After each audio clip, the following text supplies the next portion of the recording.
Hey guys, if you want to see how I take these simple Home Depot paint stirrers and turn them into these thread holders, then I'm going to need you to keep watching this video.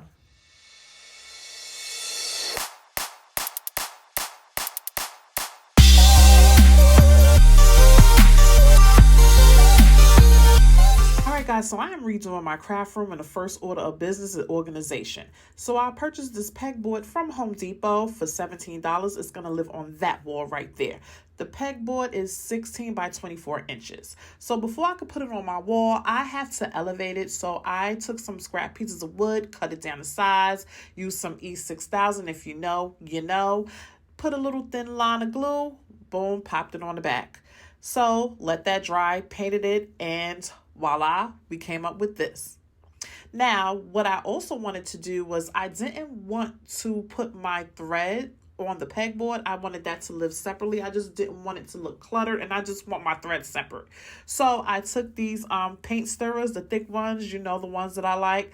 I had those in the stash. I measured the wall where I wanted my threads to sit and cut it down to size. Sidebar about those stirrers. I don't think they give them out for free anymore. The last time I went, I didn't see any of those, and I seen some package stirrers for sale. So I don't know, but I'm going to Home Depot again, so I'm gonna check again. But anyway, so what I did was I used my pegboard as my template for my holes. So I just placed this paint stirrers underneath the pegboard and just did the holes. Once I was done, this is the way that it looked. So this first piece, I used that as my guide, and I had 4 other pieces, so I have 5 pieces in total. So I took that as my guide. I drew a line down the middle of each paint stirrer. And then what I did was I had another scrap piece of wood, or you can use a ruler, whatever you have on hand. That's what I have at that moment. And then I just, from each hole, or from each dot that I created a grid and just drew a line down each one of them. Now, all of them are not uniform, but who's looking at all that? It's gonna do what needs to be done. Now, I had these dowels that I bought from the $1.25 tree store. So I had those, so I was going to use those as my pegs. I also used the pegs, put it inside my drill, as you see, so I can know what bit to use. But I ended up sizing down. I did 1 scrap before I committed to all of them because I didn't want to mess them up. I wanted to see how it was going to work. So I put holes in one of the paint stirrers, and then what I did was I took a larger drill bit and created like a groove. You'll see what I'm talking about, because I want my pegs to sit at an angle. I didn't want them to be straight out. Like I don't like it the way to look like that. I want it to be like positioned slightly up. So this is what I did. I took my drill bit and just created grooves in each hole, and I cut my dowels down to 3 inches of size. The reason being because I wanted to fit a spool comfortably with a bobbin that is basically the same color, so I don't have to, like I said, I want to organize it. I want everything to be as easy as possible. And also, if you have those large pieces, those large spools of thread for like a serger or something like that, you can also sit those on 3 inches comfortably as well. But see, this is how I look. This is how it looks. Now, also, what I did notice when I was doing this process was that the holes that I originally made, this is why it's good to do 1 tester before you commit to everything. But the holes that I made using my pegboard as a template, the little dots was too close together. So I realized that after I did all the holes in this test piece, and then I fit my dowels in. This right here, when I tried to use my jigsaw to cut my dowels, it was way too powerful for those little thin pieces. So I just took a scissors and just, like made grooves in them and just snapped them apart. But anyway, back to back to the hole. So what I did was the first piece I did do like that, and so I just filled those holes up with wood filler, because waste not, want not. I need to use everything, and so what I did was I did every other hole. But anyway, back to this deck. I just wanted to say that. So I sanded the dowels, at the top and the bottom, so they won't be rough, and just basically adhered everything with wood glue.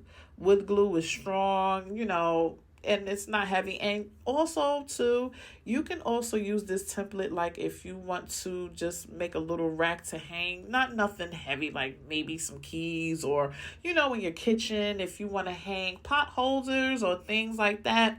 This is a multi use craft.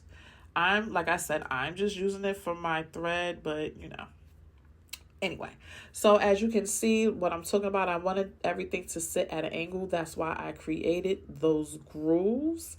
And see, when I glued it together, I saw, okay, this is real close together. I will not be able to sit, pieces, bobbins of thread up there, or, spools of thread. So I eventually, like I said, went back in that piece. See, you see how it is? So I went back in, removed that middle dowel, and just did every other hole, and that was perfect. This is the back. I actually, at first, I wasn't going to drill all the way through the wood, but then I felt like it was just easier to do it that way, to get the dowels to sit in the way that I needed. And see, as you can see, the wood glue goes through, which is perfectly fine. Nobody's going to see that. You can, if if that's a problem or an issue for you, you can always seal the back with wood filler. I wasn't doing that because I'm not even painting it, because no one's going to see that, and the walls are white, and I don't want, pink paint scuffs on my white wall. And pretty much that's, for the whole gluing and putting everything together process. I let everything dry and let it sit. Once everything was dried, I used the paint that I used for my pegboard. That paint, see, this is how it looks dry. See? And I think that's the piece that I had to put wood filler. At first I started to sand the back, but then I said, child, please, I ain't got that kind of time.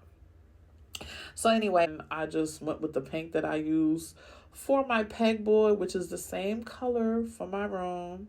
I cleaned off, all of them from dust and debris and everything like that. That's especially the one that I think used wood filler for. So cleaned off everything, so when I painted it, everything would be good. There'll be no debris underneath, and it will come out perfect. I mean, as perfect as I can get it, child. And yeah, just cleaning. So now on to the painting. I actually went in Family Dollar, if y'all have any Family Dollars, and got 5 paintbrushes, different sizes, for $6. That was definitely good, because Home Depot, you're getting one of those brushes for that amount. That was the color of paint. It's by Behr, and it's called Retro Pink. And so this is how everything looks, nice, painted and dried. I actually love it. It came out just the way that I envisioned it. And then now this is me testing spools of thread to make sure that everything fits nice, good, nice amount of room. See, there you go. It's a little bit of space on the top for your bobbins. And yes, y'all, I will show y'all everything once I am finished. My craft room is still a work in progress, and I'm just trying to get everything situated and organized. But here you go. All right. Later.